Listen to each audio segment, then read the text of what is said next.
we did a job where we were adding some mini splits to this old house, and they had somebody else like a year before put a furnace in, and they were having, it's like 100-something-year-old house, and they were having issues getting airflow up to their attic, third floor that they finished off.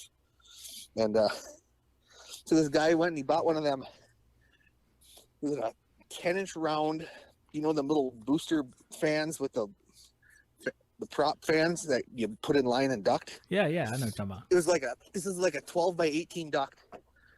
He put this little booster fan in, put a blank off piece of metal in there, ran a piece of Romex through the ductwork with no Romex connectors or nothing.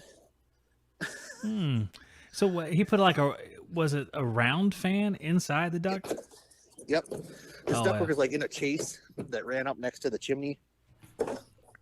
From the basement up to the third floor. So he blocked half the duct to blank it off? Yeah, yep. So he could put that booster fan in. So the booster fan just brought him back to about 3/4 of where he was already at. Yeah, pretty much. So I tore it out because I told the people that own the house, I'm like, this is unsafe. Look at these wires. Oh my gosh. That's pretty funny.